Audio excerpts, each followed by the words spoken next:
Support comes from the Missouri Forest Products Association, saluting Earth Day on April 22nd with an ongoing commitment to help offset carbon emissions with sustainable harvesting of Missouri forests. Details at choosewood.com. This is St. Louis on the Air from St. Louis Public Radio. I'm Elaine Cha. People, whether they say they're pro-life, pro-choice, scientific evidence points that life exists in the womb. Whether they say actually neither of those terms really identifies my views on this issue, can get behind what we're doing, the prosecutorial cost. I can already hear the people that wrote the 2019 law say those laws are aimed at physicians, they are not aimed at women.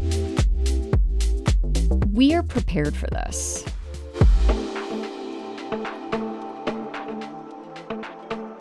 After Roe v. Wade fell last year, Missouri banned most abortions, with no exceptions for people who become pregnant by rape or incest, let alone anyone seeking to terminate a pregnancy for any reason beyond medical emergency. Proponents of abortion rights have since talked openly about circulating a Missouri ballot initiative that could legalize abortion after 2024.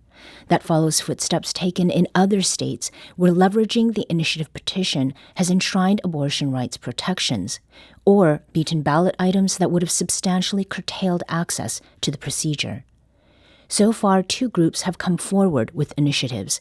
The Missouri Healthcare Professionals for Reproductive Rights submitted 11 petitions to expand access to abortion one way or another. But as those proposals face legal hurdles, another group known as the Missouri Women and Family Research Fund has put forth 6 proposals more modest in scope.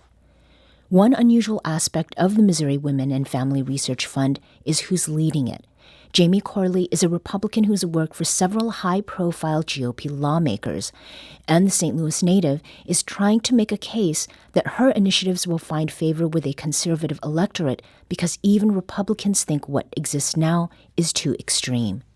St. Louis Public Radio's Jason Rosenbaum talked with Corley about why she put her proposals forward and discussed the pushback those efforts have elicited from those for and against abortion rights.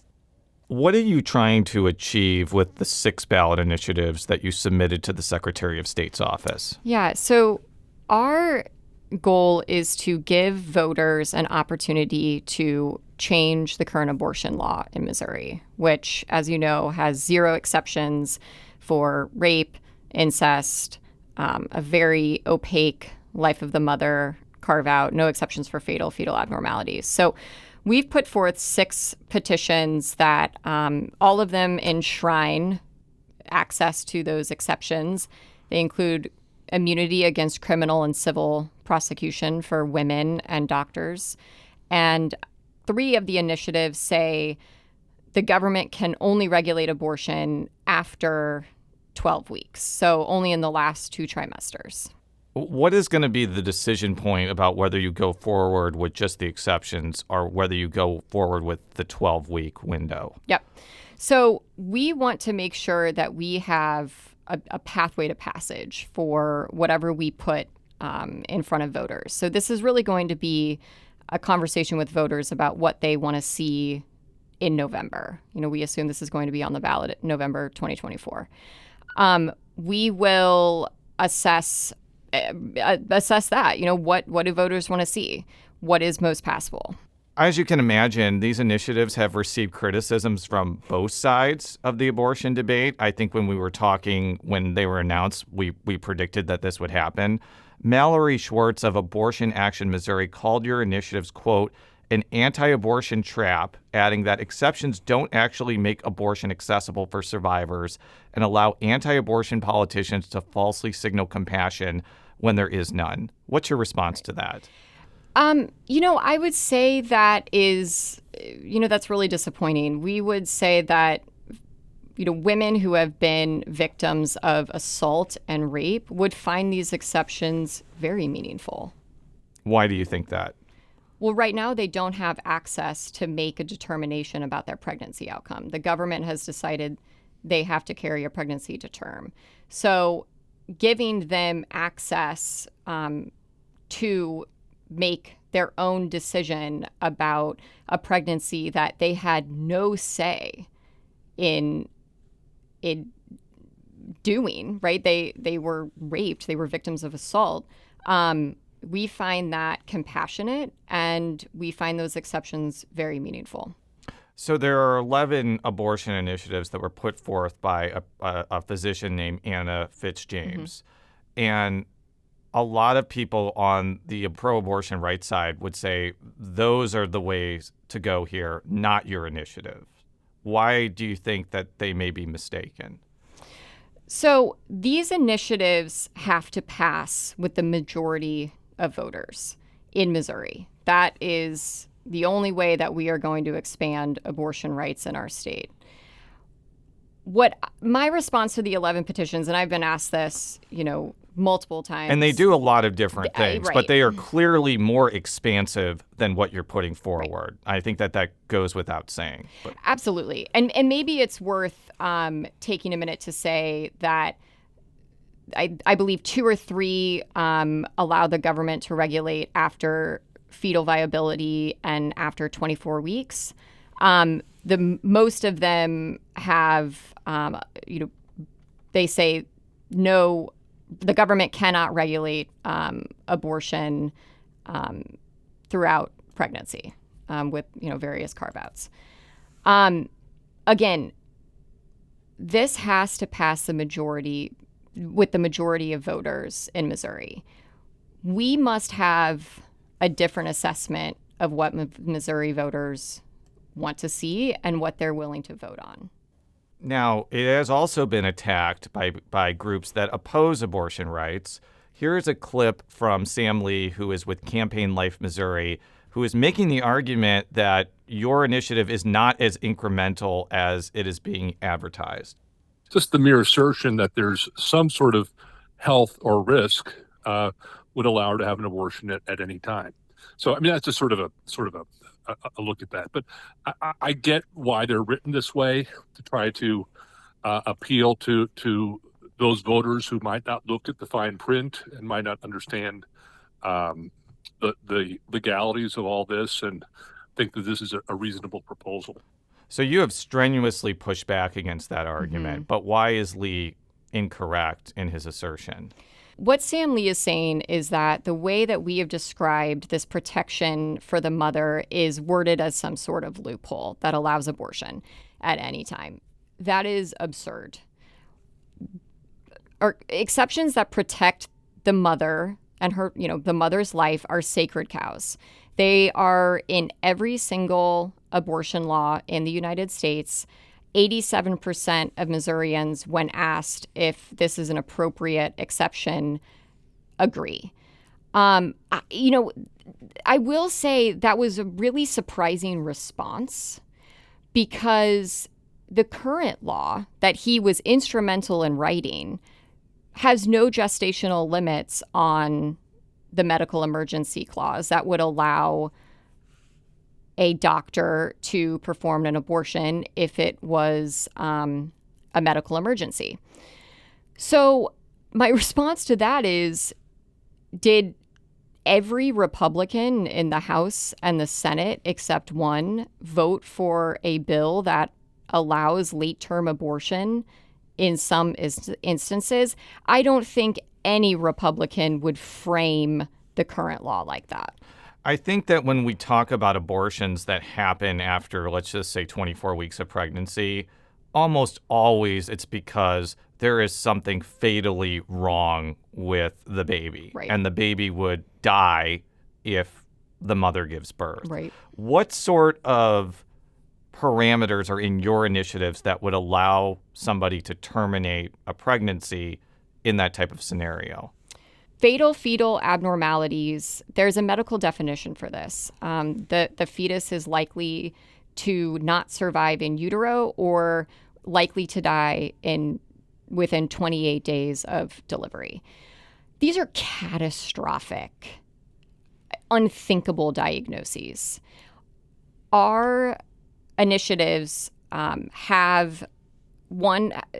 two of them allow fatal fetal abnormalities to exist until viability, and the others have through gestation. They allow, abortion for fatal fetal abnormalities throughout gestation. That was Jamie Corley talking with STLPR's Jason Rosenbaum. Corley is a Republican who leads the Missouri Women and Family Research Fund, an organization that has put forth 6 proposals to allow access to abortion under certain conditions.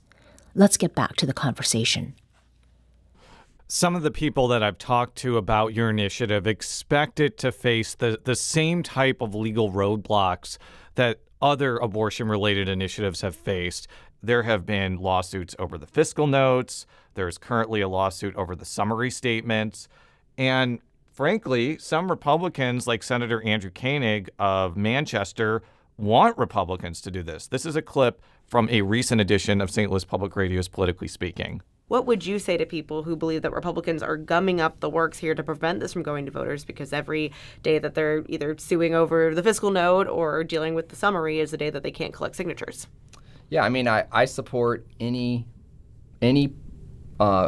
fully support gumming up the process because I do not want any measure going to a vote of the people, specifically when it comes to abortion, because that life has an interest in being protected by this state because scientific evidence points that life exists in the womb. So by saying that, are you not confident that opponents of abortion rights can't mount an effective campaign to essentially defeat one of these initiatives? I'm not saying that. I just don't want to take the risk. So when Republicans are openly saying that they don't want anything on the ballot related to abortion, I have to imagine that the same types of things that have happened to other abortion-related initiatives is going to happen to yours. Mm-hmm. Is that a fair assumption? I want to respond really quickly to the assertion that this process should be gummed up. That is very disappointing, and it's frankly anti-democratic. This is a process that voters are entitled to use to change the Constitution and the laws in Missouri. That is a right that is guaranteed to voters. There are efforts to change the process that we're describing to make it more difficult for voters to express their constitutional right to redress their government for grievances. Back to the question about whether we think that our initiatives will be subjected to the same gumming up that others have been. We are certainly prepared for that. The first part of that process is the fiscal note.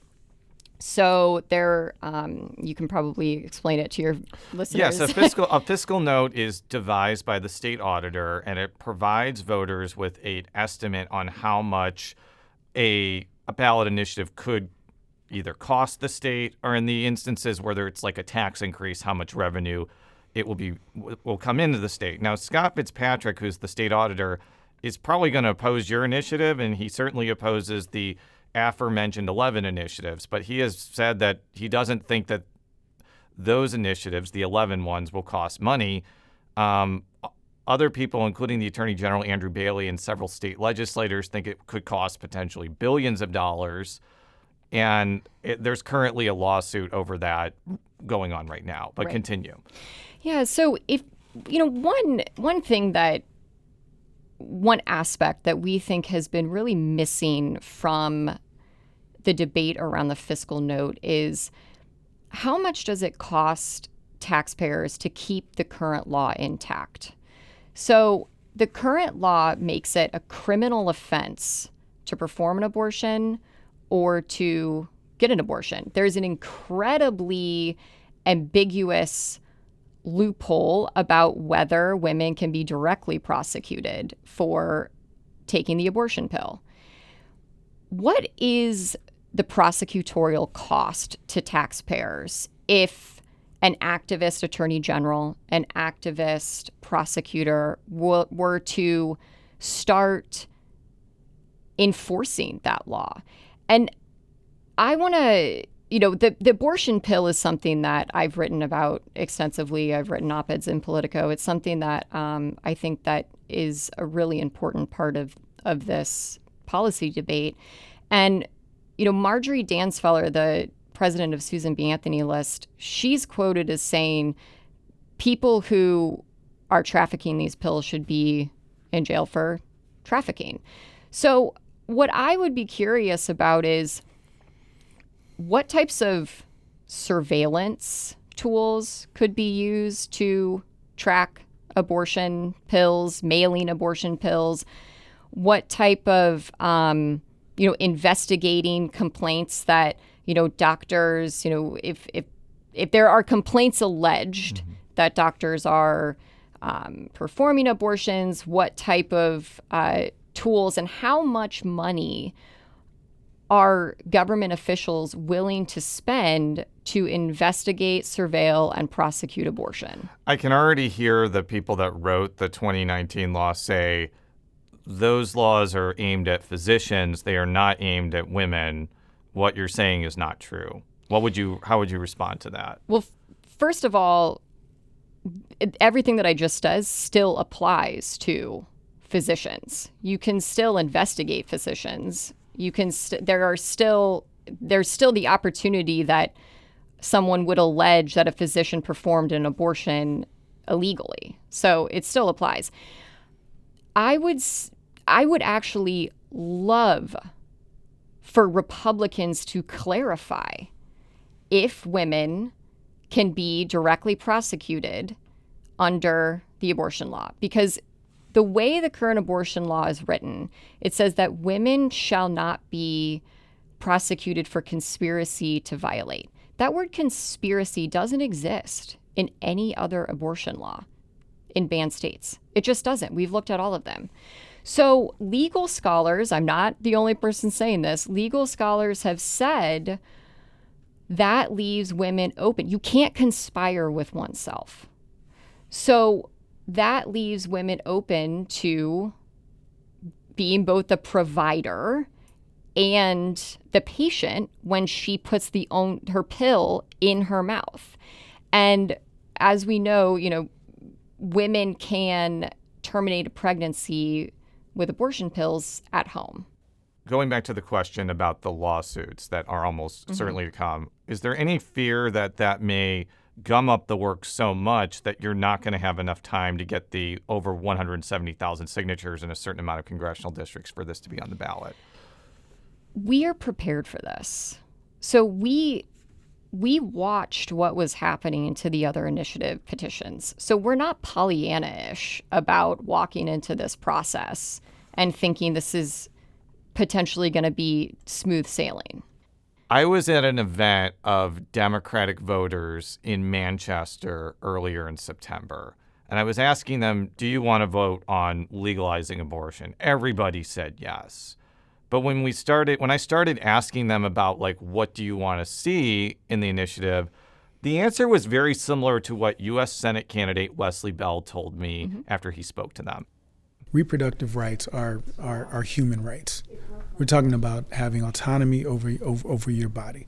Roe versus Wade talked about viability, obviously, and that's a different conversation. But it's absurd to me to get into a conversation about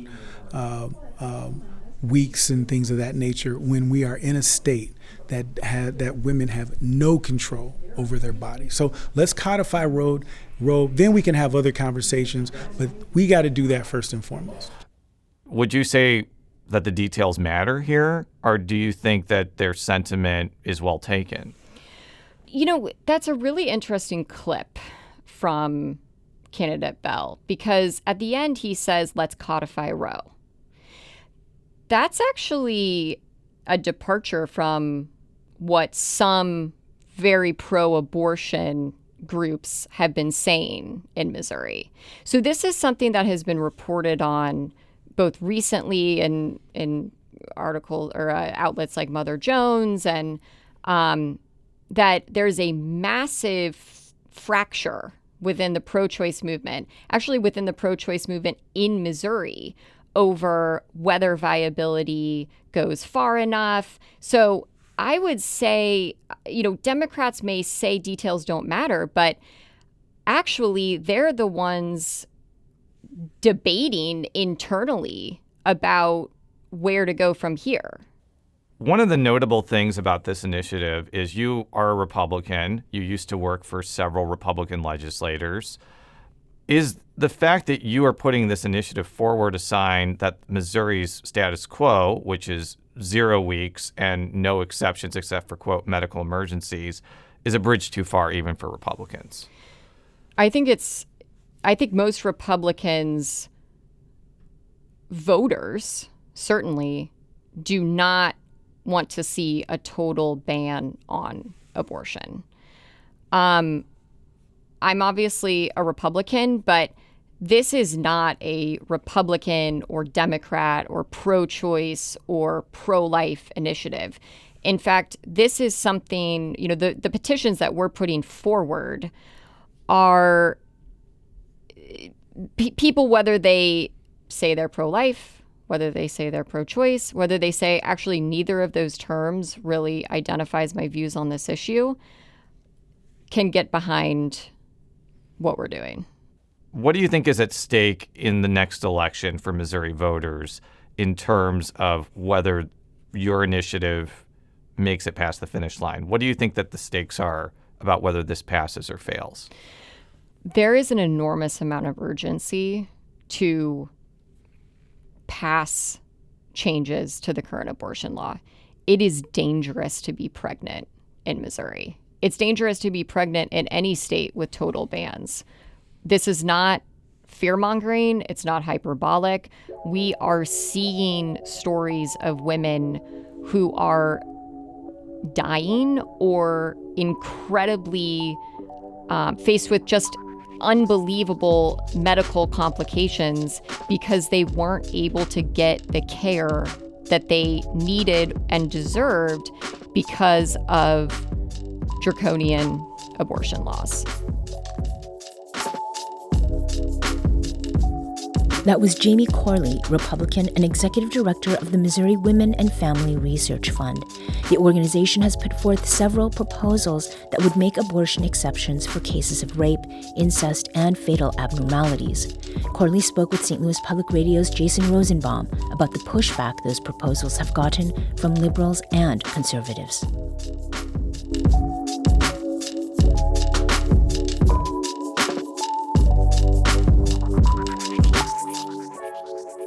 Today's episode was produced by Jason Rosenbaum. Edited by Maya Norfleet. This podcast was mixed and edited by Aaron. Our executive producer is Alex Hoyer. St. Louis on the Air is a production of St. Louis Public Radio. Understanding starts here. St. Louis on the Air proudly supports local artists by using music from Life Creative Group. Do you find yourself regularly listening to episodes of St. Louis on the Air? Suggest us to a friend you think might enjoy our conversations, and leave us a review and rating on Apple Podcasts on the App Store. It's the simplest way to help people discover our show. Thank you. St. Louis Public Radio is a member-supported service of the University of Missouri St. Louis.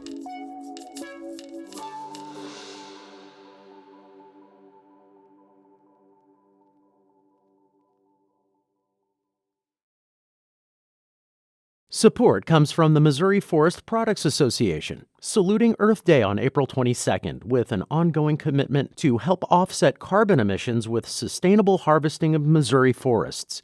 Details at choosewood.com.